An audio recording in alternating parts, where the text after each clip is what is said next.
Hello, it's Alex. Welcome to my channel and thanks for joining me today for this week's slightly unexpected Friday SEWS. I had more free time this week than I anticipated. I genuinely didn't think I'd be here for a couple of weeks, but yeah, had a bit more free time, so I thought I'd pop on because this week I have made the Vali Dress from Pattern Fantastique. It's a relatively new sewing pattern, so I thought I'd share it with you. And as I'm wearing it now, this fabric I bought from Lamazi fabrics. It's a viscose, I think it's listed as a rayon, but I think viscose and rayon are pretty much the same thing. And I bought it towards the end of April. It's been sitting in my sewing room. I was sensible, I bought 3 meters. Because I didn't know what I was going to make with it, I thought 3 meters was a sensible amount. And it's been sitting there kind of looking at me, waiting for inspiration to strike. What I really liked about this, or really like about this fabric, is its kind of 70s vibe. There are some colours in here that I'm not strictly supposed to wear. There's quite a vibrant blue, and yeah, there's a few things that I'm not supposed to wear according to the rules. But there's others that I really like the rusty and the orangey colours. So thought I'd get away with it, and I was hoping to find an equally 70s kind of a vibe sewing pattern to go with it. And I don't know whether anyone else feels this, but I find that when I buy a new fabric and it's sort of speculatively, you know, I don't know what I'm going to make with it, if I don't use it fairly quickly, it ends up sort of sitting in my stash. Yeah, it becomes a kind of, yeah, I don't want to cut into it because it's really special, but on the other hand, I can't think of anything, and I end up with a sort of paralysis. So I was forcing myself to find something, and I spotted this pattern, which I had already kind of clocked, and I wasn't 100% sure about it, but I feel like the two go really well together, and I'm really happy that I made it. I really like the sleeves. They're obviously really nice and billowy. They've got the elasticated cuff there, so I guess I could have them, no, I like it down here. Yeah, you can have them wherever you want, but then it's really nice and roomy. Obviously it comes off this yoke or bodice at the front, loads and loads of gathers. Yeah, really nice and roomy. It has a curved hem, like a shirt tail hem at the bottom. Lots of room to hide the contents of a barbecue or a picnic in the summer, and nice and floaty and drapey. I do like a wafty dress in the summer. It also comes with a shirt variation, and there are 2 variations to both those. One has the opening that I've done, and the other one has an opening that goes lower down, is a bit more plunging, which yeah, it's a look, isn't it? It depends which way you want to go. Obviously they mentioned good for breastfeeding, which I should imagine it would be, but I decided not to go for that, purely based on, if you followed me for a little while, you might remember last year I made a blouse that's called the Vali blouse, and that had that kind of option. It had a yoke and then a little sort of cut out bit down here, and I ended up sewing it up. At the time I remember thinking, yeah, I didn't really like that. I don't want the kind of flashing boobs look, but you know, if I was making this to wear on a holiday over a bikini or a swimsuit, it would be brilliant. Or yeah, it's just a personal choice, isn't it? So this is the first time I've used any patterns by Pattern Fantastique. I was a little bit concerned at the beginning because the instruction tells you to choose the size that you're going to make the pattern according to your upper bust measurement. So you measure your upper bust, you add 2 or 3 centimeters, and that gives you your size. That gave me, I think my upper bust was 93 centimeters, which gave me around about 95, 96, and that put me in a size 12 bracket. And when I looked at the general measurements for a size 12, that was a good couple of sizes below where my measurements would put me. So I would normally fall as a 16. And I did think, oh, you know, much as I'd love to be a size 12, don't know that I am. But I decided to, you know, I thought, look, the pattern designer knows what they're doing. I'll go with it and I'll stick with a size 12 because obviously it's pretty roomy, but at the same time, I want to be able to, you know, move my arms. As you can see, plenty of ease of movement. I didn't really need to be worried. A size 12 is absolutely perfect, I think. If I'd made a 16, I think the top would have been way too big. I'd have been in danger of kind of falling out of it at the front. So yeah, if you do decide to make it, definitely go with that upper bust measurement. She knows what she's talking about. The other thing I did was, yet again, I cut this on the cross grain. I say that because I did that with my dress I talked about in last week's video. And that was because this stripe fabric is the stripes run horizontally from selvage to selvage, and I wanted my stripes to run down the length of the dress part, and I wanted it to be horizontal on the yoke part, which is obviously what I've done. I had plenty of fabric with my 3 meters, and I think it would have worked quite easily within the fabric requirements that I think it was 2.6, something like that. And I wasn't so bothered about which way the sleeves went. I think they could have gone, the stripe could have run either way, but I'm really happy with the overall effect. And a couple of people asked me last week about fabric usage when I cut it on the cross grain last week, the Stitchbird dress. And in that case, I did use slightly less fabric. I had a good solid 1/2 metre of the fabric left. So yeah, it's worth trying. I would be careful though. I think it's okay in something like this, which is a viscose, or in the fabric I used last week, which was a tencel. But I did have an experience once where I tried to get a pair of linen trousers out of, again, not enough fabric, and I cut the linen trousers on the cross.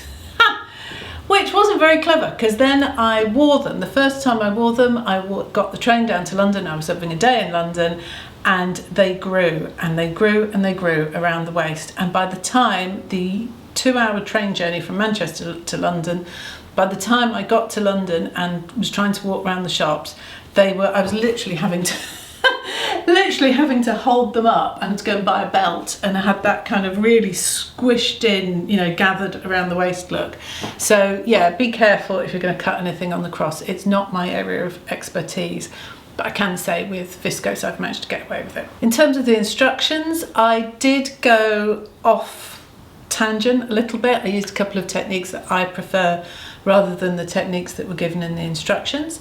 One of those was for the ties. Obviously these are pretty narrow ties, and I think from memory that in the instructions she gives you 2 options. One is where you use the point turner, you know, the thing a lot of us have got, you know, which is like a thin narrow point turner with a loop on and a little hook, and the idea is that you sew up your tube, you hook on the fabric and you pull it through.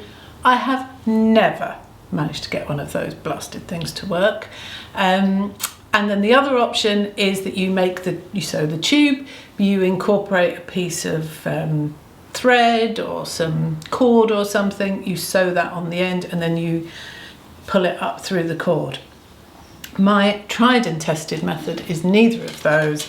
It's to use these things. They come in a pack of 3, and they are Prim point turners, 3 different sizes. They are, let me just grab one. It's basically a plastic tube with a wooden stick. It's like a straw, really, plastic straw with a wooden stick. It's pointed at one end and flat at the other. And I've done a little demo a la Blue Peter. If you're in the UK, you'll know what I'm talking about.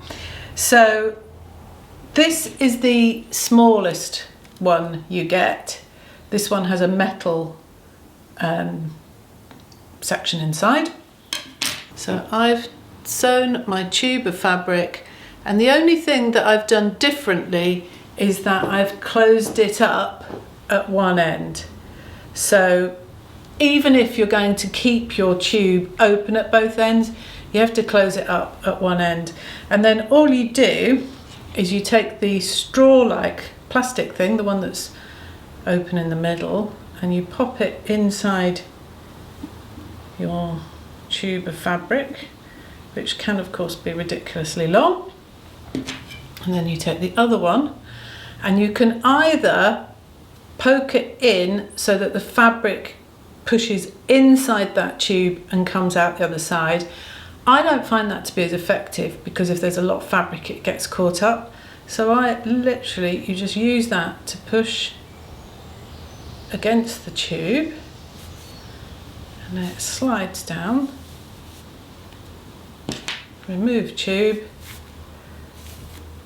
and voila. That's it.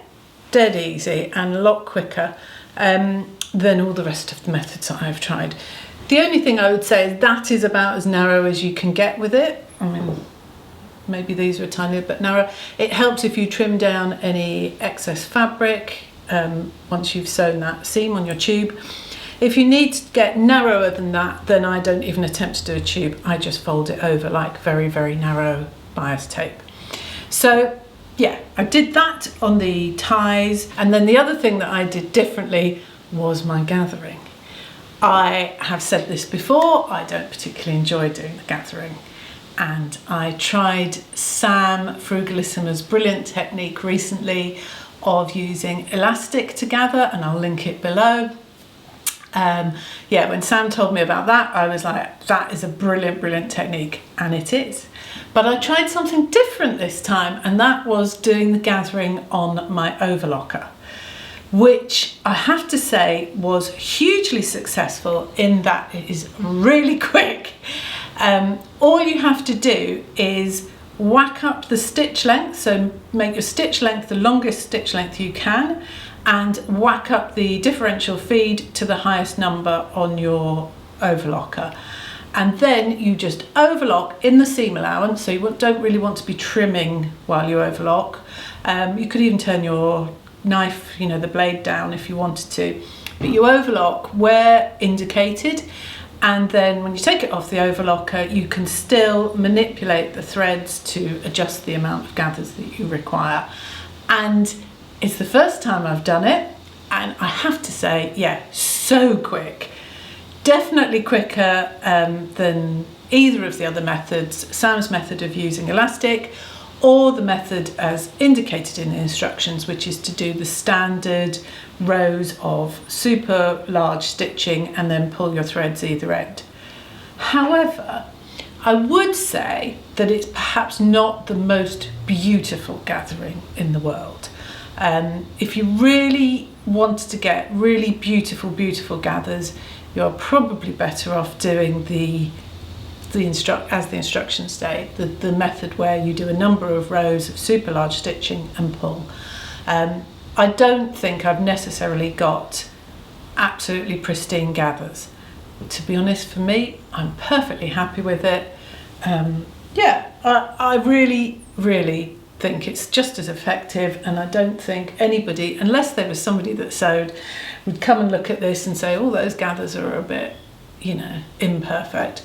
But for me, being naturally pretty impatient and not someone that enjoys doing gathers, it was a really good method to try. The fabric, by the way, is really lovely to wear, and I really, really like it. It is a bit of a pain to sew. It is that kind of viscose, whoop, that's what happens when I put heels on. It is that kind of viscose that is going to need a lot of ironing. It's probably going to crumple a bit when I sit down, especially in the heat, and is very slippery to sew. So yeah, it was a bit of a pain, but then that is viscose for you, isn't it? That did mean that one of the things you do when you make this is you have a facing around the back, and it's one of those that goes around the back, a nice big deep facing. I don't know that you're necessarily going to see the stitching there, but you've got the facing around the back that then comes round the front and down the front, centre front. I found that quite hard to top stitch that on, and that was nothing to do with the pattern at all.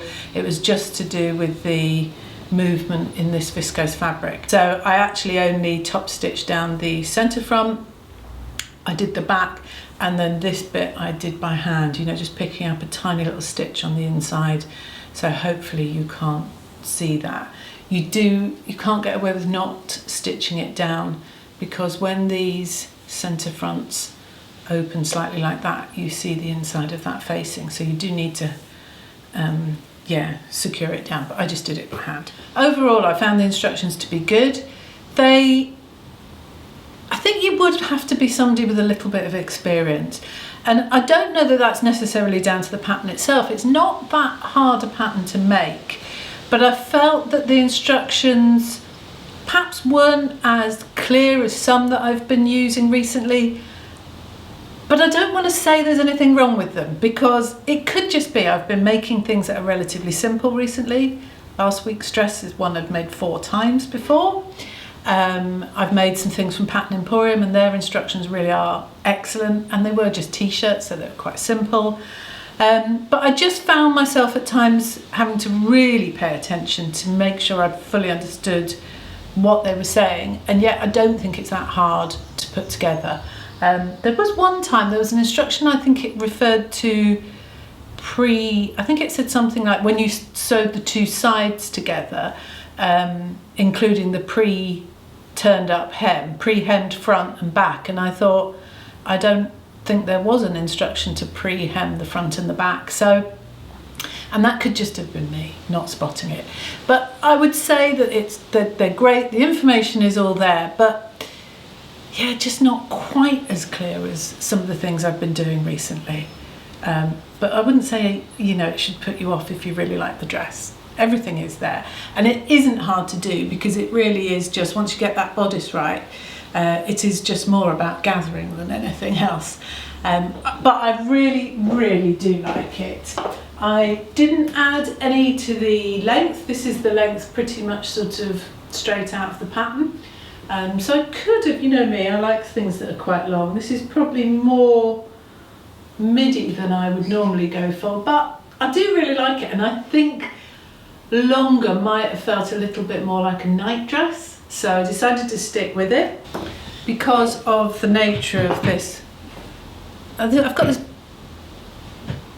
banging noise above my head, which I think, can you hear that? I think that's squirrels. I'm just going to go and shout at the squirrels. Sorry about that, I've just disturbed 2 magpies having a marital moment.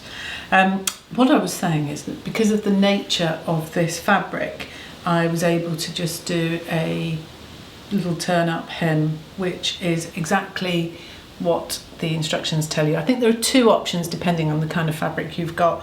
But yeah, she does the thing where you use stitching. You do a little row of stitching, I think 1/2 centimetre out from the bottom of the hem. Use that as your guide to turn up, and then you turn up again. And I generally use that method for hems anyway, because I just find it easier to control, actually. So overall, yeah, I really like how it's turned out. Yeah, I do. I've just said to my husband, which era do I look like? And he said 80s. And then he came back and said, you remind me of Farrah Fawcett Majors. So I'm taking that as a win. I think it's 70s. But yeah, I do really, I meant to say, it does have pockets. And I really like the pockets on this. They are part of the skirt pattern, so you don't add them on separately. Although perhaps if you were doing a bit of trying to work out, you know, perhaps if you didn't have the right amount of fabric, which is my usual trick, and you were trying to, you know, puzzle it all together, you could potentially have separate pattern pieces. But no, they're as part of the skirt, you know, like sort of ears. And I really like the way she adds those on. So yeah, lots of things that I like about it. I really like how it looks. I definitely feel nice and sort of wafty. Yeah, I do feel it's nice and 70s, and I know that's not everybody's thing, but maybe it's because I was a child in the 70s.